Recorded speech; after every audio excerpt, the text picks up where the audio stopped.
नमस्कार, मैं अजय साहू और आप देखना शुरू कर चुके हैं शोरगुल टाइम्स।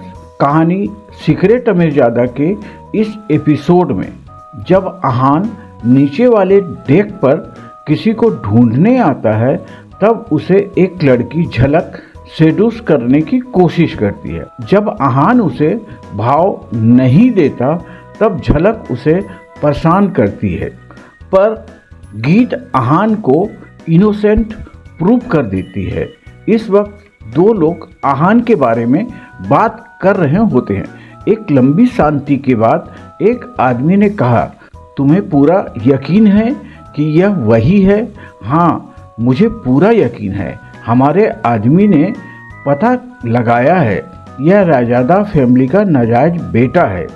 दूसरे आदमी ने कहा, इस वक्त वो किस स्टेज पर है? पहले वाले ने पूछा, हो सकता है स्टेज 2 के फाइनल लेवल पर हो। दूसरे आदमी ने कहा, अच्छा। पहले वाले आदमी ने कहा, हाँ, इस बार वो कपूर फैमिली की तरफ से गैम्बलिंग में हिस्सा लेने वाला है। दूसरे आदमी ने कहा, केशव ने क्या कहा? पहले वाले आदमी ने पूछा। केशव एक ब्लैक निंजा था जिसकी आहान और नारायण के साथ दुश्मनी थी। केशव ने कहा है कि मौका देखकर उसे जान से मार दो। दूसरे आदमी ने कहा, यह तुम क्या कह रहे हो? तुम जानते हो ना कि वो कितना पावरफुल है। हमने जिस निंजा को भेजा था वो भी वापस नहीं आया, हम उसे कैसे मार सकते हैं? पहले आदमी ने कहा, किसी को मारने के लिए सिर्फ ताकत नहीं, दिमाग भी चाहिए। हम उसे पावर से नहीं, दिमाग से मारेंगे। दूसरे आदमी ने कहा, आपका मतलब है कि? पहले वाले आदमी ने कहा, हाँ, सोचो इसके बारे में। तुम्हें अगर उसके करीब जाने का मौका मिले तो तुम यह काम आसानी से कर सकते हो। इस बार की गैम्बलिंग बहुत ज़रूरी है। दूसरे आदमी ने कहा, अगर मैंने उसे मार दिया तो मैं यहाँ से सेफली निकल जाऊँगा। पहले आदमी ने कहा, हाँ, केशव तुम्हें यहाँ से निकाल देगा, तुम्हें बस उसे मारना है। वार एलाइन से केशव तुम्हें बचाएगा। दूसरे आदमी ने कहा, और मेरे परिवार की सेफ्टी? केशव उसकी जिम्मेदारी भी लेगा। दूसरे आदमी ने पूछा, हाँ। पहले आदमी ने कहा, ठीक है, फिर मैं उसकी जान लेने के लिए तैयार हूँ। दूसरे आदमी ने कुछ सोचते हुए कहा, रात बहुत शांति से गुजर गई। सब अपने अपने केबिन में सोए हुए थे। अहान उठा और फ्रेश होकर डाइनिंग हॉल की तरफ गया। यह वीआईपी गेस्ट के लिए प्राइवेट डाइनिंग हॉल था, इसलिए साइज में थोड़ा छोटा था। जब अहान वहां पहुंचा तब जतिन, अरिहन और गीत और बाकी सब पहले से एक टेबल ऑक्यूपाई करके बैठे हुए थे। अहान इधर। गीत ने अपना हाथ वेव करते हुए अहान को बुलाया। गीत ने इस वक्त एक स्पोर्ट्स आउटफिट और स्नीकर्स पहनी हुई थी। उसके चेहरे पर बिल्कुल मेकअप नहीं था, फिर भी उसका चेहरा ग्लो कर रहा था। अहान मुस्कुराते हुए वहां पहुंचा और उसने जतिन और अरिहन को ग्रीट किया। Good morning brother Jatin. Senior brother Arihan, good morning. Jatin ने मुस्कुराते हुए कहा, गुड मॉर्निंग जूनियर। कल रात को नींद अच्छी आई? अरिहंत ने पूछा। हाँ, अहान ने कहा। अहान का केबिन बिल्कुल लग्जरियस था, इसलिए उसे पानी की वेव्स बिल्कुल फील नहीं हुई थी और उसने बहुत कंफर्टेबली रेस्ट किया। यह शिप आज शाम तक वैलिया फ्लावर पर पहुंच जाएगा, फिर कल से तो फाइट शुरू है। इस बीच तुम रेस्ट करो और फाइट के लिए तैयार हो जाओ, अरिहंत ने कहा। सीनियर ब्रदर अरिहंत, अहान तैयार हो या नहीं, आपका और तरुण का तैयार होना जरूरी है। आपको अपनी एनर्जी स्टोर करनी चाहिए। कल की फाइट के मेन अट्रैक्शन तो आप और तरुण मिश्रा ही हैं, हम तो बस ऐसे ही हैं, वंश ने कहा। उनकी बातों से साफ समझ आ रहा था कि वंश अरिहंत को फ्लैटर करने की कोशिश कर रहा था। वंश इसमें सबसे ज़्यादा वीक था। उसे गैम्बलिंग के लिए सिर्फ इसलिए भेजा गया था क्योंकि वो चापलूसी करना अच्छे से जानता था। वो यहाँ अपने फाइटिंग टैलेंट की वजह से नहीं बल्कि लोगों को फ्लैटर करने के टैलेंट की वजह से था। वंश यह बातें अरिहंत को ऊपर और आहान को नीचे दिखाने के लिए कही थी। इसके अलावा वो चाहता था कि गीत अरिहंत को ज़्यादा फेवर करे। अरिहंत हंसने लगा। वो वंश की बातों से बहुत खुश था, पर उसने अपनी मॉडेस्टी देखते हुए कहा, ऐसी भी कोई बात नहीं है। भले ही सब मुझ पर और तरुण पर डिपेंड करता है, पर तुम लोग भी जरूरी हो, स्पेशली आहान। हम में से बस एक तुम हो जो रोग कल्टीवेटर हो।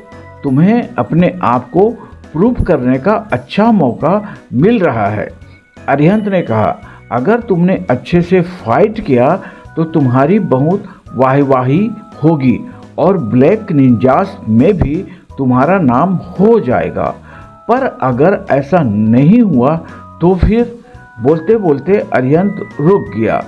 तो भी कोई प्रॉब्लम नहीं है, तुम स्ट्रेस मत लेना किसी चीज़ का। अरिहंत ने कहा, सीनियर ब्रदर अरिहंत, आप बहुत ज़्यादा सोच रहे हैं। स्ट्रेस जैसे वर्ड मेरी डिक्शनरी में नहीं है, पर आपके ऊपर इतनी बड़ी रिस्पॉन्सिबिलिटी है, इसलिए आपको स्ट्रेस से दूर रहना है। होप आप ज़्यादा स्ट्रेस न लें। आहान ने कहा, कंसर्न के लिए थैंक यू, पर कल फाइट के टाइम मुझे सिर्फ 70% यूज करने की ज़रूरत है। गैंगटॉक इतनी छोटी जगह है, वहाँ ज़्यादा बड़े फाइटर नहीं हैं। मेरी 70% स्ट्रेंथ से ही वो हार जाएंगे। अरिहंत ने प्राउडली कहा। अरिहंत ड्रैगन माउंटेन का सबसे पावरफुल फाइटर था।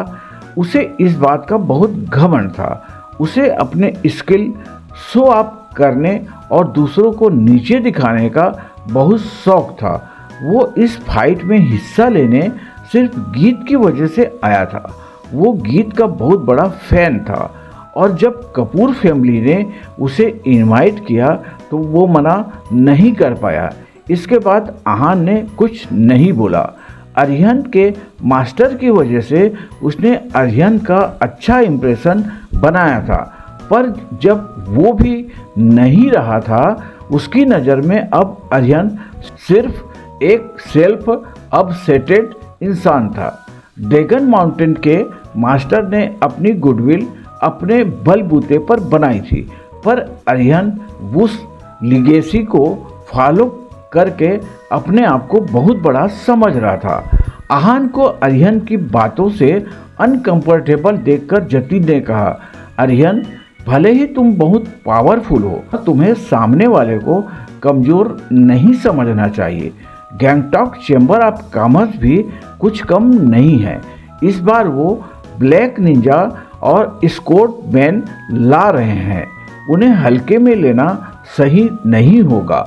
होंगे वो तोप, पर मैं उन्हें आसानी से हरा दूंगा। मैं बचपन से ही इस सब में ट्रेन कर रहा हूँ। अगर अभी भी नहीं जीत पाया तो मुझे चुल्लू भर पानी में डूब जाना चाहिए।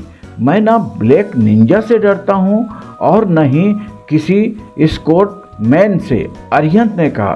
भले ही ब्लैक निंजा सुनकर उसे घबराहट हुई हो, पर उसने वो अपनी शक्ल पर नहीं आने दिया। आई होप जैसा तुम सोच रहे हो वैसा ही हो, जतिन ने कहा। जतिन को परेशान देखकर आहान ने कहा, बर्दन जतिन, रिलैक्स। सीनियर अरिहंत सबसे ज़्यादा पावरफुल हैं। मनाली चैम्बर इस बार की गैम्बलिंग नहीं हारेगा। सीनियर ब्रदर तो पहाड़ हैं। अरे जूनियर, मुझे इतना प्रमोट करने की ज़रूरत नहीं है। मेरे अलावा वहाँ पर स्कोट सेक्ट का तरुण भी है। उसकी पावर का अंदाज़ा लगाना बहुत मुश्किल है। जब हम स्टेज पर जाएंगे तब सामने वाले को डरना ही पड़ेगा। अरिहंत ने कहा। वहां पर आकाश और वंश काफी देर तक अरिहंत की चापलूसी करते रहे और अरिहंत शो ऑफ करता रहा, पर आहान ने उन सबको इग्नोर किया और अपने ब्रेकफास्ट पर ध्यान दिया। उसने अपना दलिया और डिजर्ट खाया और उसके बाद आहान वहां से उठकर चला गया। अपने केबिन में आने के बाद आहान ने लंबी गहरी सांसें ली और अपनी हार्ट बीट को नॉर्मल किया। इसके बाद आहान ने अपनी एनर्जी को कल्टीवेट करना शुरू किया। आहान को मार्शल आर्ट मास्टर बने लगभग 6 महीने हो गए थे। इन 6 महीनों में आहान के बॉडी के अंदर की एनर्जी ज़्यादा प्योर हो गई थी। इस बार उसके डेंटेंट में एनर्जी से एंटर किया था। तब से लेकर अब तक आहान की एनर्जी की प्यूरिटी बस बढ़ती जा रही थी। तब वो उसे अपने हिसाब से कंट्रोल कर सकता था। उसके बॉडी के एनर्जी और फोर्स दोनों उसके कंट्रोल में थी। आहान जब चाहता अपनी एनर्जी को नूरतुरे और कल्टीवेट कर सकता था। पूरी सुबह अपनी एनर्जी को कल्टीवेट करने के बाद आहान ने अपनी आंखें खोली। उसने अपनी बॉडी को ट्विस्ट किया और क्रैक किया। उसने अपनी बॉडी में बहुत सारे चेंजेस फील हो रहे थे। वो अपने बेड से उठा और दीवार के पास गया। उसने अपना सारा फोर्स यूज किया और दीवार पर पंच किया। दीवार लोहे की थी और उसके पंच में कोई आवाज़ नहीं थी, पर फिर भी पंच इतना तेज था कि उसकी उंगलियां उस दीवार पर छप गई थी। ऐसा नहीं था कि उसके पंच की सिर्फ छाप थी, वहाँ पर एक गहरा डेंट आ गया था। आहान ने उस डेंट को देखा और फिर अपने पंच को देखा। यह पावर था एक मार्शल आर्ट मास्टर का। आहान ने बहुत ट्रेनिंग और कल्टीवेशन के बाद यह पावर हासिल किया था। उसने अपनी एनर्जी को कन्वर्स किया और अब वो फाइनली उसे यूज कर रहा था। शाम को cruise ship valley of flower पहुंचने वाला था। जब आहान का कल्टीवेशन पूरा हो गया तब ऐसे ही बेड पर लेटा हुआ था। तब उसके केबिन के दरवाजे पर नॉक हुआ और आवाज़ आई, आहान, हम पहुंचने वाले हैं। आहान बेड से उठा और उसने दरवाज़ा खोला। सामने गीत खड़ी थी। अपने ऑरा के हिसाब से वो बहुत बबली और खुश नजर आ रहा था। हम पहुंचने वाले हैं? आहान ने पूछा। आहान के कैलकुलेशन के हिसाब से वो लोग रात को लेट हावर्स में पहुंचने वाले थे, पर अभी तो शाम के सिर्फ 5 बजे थे। आहान के एक्सपेक्टेशन से वो 4-5 घंटे पहले पहुंच गए थे। हाँ, 5 मिनट में शिप वैली ऑफ फ्लावर पर हाल्ट करेगा, गीत ने कहा। ओके, फिर मैं पैक कर लेता हूँ। आहान ने कहा। ओके, जब हो जाए तो बाहर आ जाना, मैं तुम्हारा बाहर ही वेट कर रही हूँ, गीत ने कहा। आहान अपने केबिन में गया। उसके पास ज़्यादा सामान नहीं था। वो सिर्फ अपना फ़ोन और नारायण की डिवाइन स्कोर्ट लाया था। उसने स्कोर्ट को काले कपड़े में लपेटा और उसे अपनी पीठ पर बांध लिया। 2 मिनट में ही वो वापस बाहर आ गया और बोला, चले? यस, गीत ने कहा। और फिर आहान के पीठ पर तलवार बंधी देखकर वो रुक गई। आहान, क्या यह स्कोर्ड है? गीत ने इशारा करते हुए कहा। हाँ, यह स्कोर्ड ही है, आहान ने कहा। क्या तुम्हें तलवारबाजी आती है? गीत ने पूछा। हाँ, थोड़ा बहुत, आहान ने कहा। मार्शल आर्टिस्ट के लिए बहुत सारे वेपन्स थे और उसमें से आहान को तलवार चलाना सबसे अच्छे से आता था। नारायण ने उसे तलवारबाजी में बहुत अच्छे से ट्रेन किया था, पर फिर भी उसने गीत के सामने जानबूझकर थोड़ी बहुत कहा था। जब से वो शिमला आया था उसे तलवार चलाने का मौका नहीं मिला था और न ही अब तक उसके पास एक अच्छी तलवार थी। आहान की बात सुनकर गीत स्माइल करने लगी। अगर किसी और ने थोड़ा बहुत बोला होता मतलब वो सच कह रहा था, पर क्योंकि आहान ने यह बात बोली थी इसका मतलब यह था कि उसे तलवार चलाना अच्छी से आती है। गीत जानती थी कि आहान कभी शो ऑफ नहीं करता है। आहान, क्या मैं तुम्हें अपना टीचर मान सकती हूँ? गीत ने अचानक से पूछा। हैं? तुम अचानक से मुझे अपना टीचर क्यों मानना चाहती हो? आहान ने कहा। उसे गीत की इस बात का मतलब समझ नहीं आया था। मुझे ऐसा लगता है कि तुम्हारी स्वॉर्ड स्किल बहुत अच्छी है, गीत ने कहा। पर तुमने अभी मेरी स्किल देखी ही नहीं है, फिर तुम यह बात कैसे कह सकती हो? आहान ने पूछा। देखी नहीं है तो क्या हुआ, अब देख लूंगी। आई एम श्योर तुम फाइट के टाइम इस कोड जरूर यूज करोगे, गीत ने कहा। फिर जब देख लोगी तब डिसाइड करना कि मेरी स्किल कैसी है, आहान ने कहा। नहीं, मैं तुम्हें अभी अपना टीचर मानना चाहती हूँ, गीत ने कहा। अभी? आहान परेशान हो रहा था। उसमें इतनी कैपेबिलिटी थी वो गीत को अपना स्टूडेंट बना सके, पर वो नारायण का लास्ट स्टूडेंट था। इसलिए किसी को अपना स्टूडेंट बनाने से पहले आहान को नारायण से पूछना जरूरी था। लक्ष्मी को अपना स्टूडेंट बनाने से पहले भी आहान ऐसे ही हुआ था, तब भी उसने लक्ष्मी को अपना स्टूडेंट नहीं बनाया था, पर उसे मार्शल आर्ट सिखाने के लिए मान गया था। आहान को ऐसे देखकर गीत उदास हो गई। उसने मायूस होते हुए आहान से कहा, क्या बात है आहान, क्या मैं तुम्हारी स्टूडेंट बनने के लायक नहीं हूँ? आहान गीत को इस बात का क्या जवाब देगा?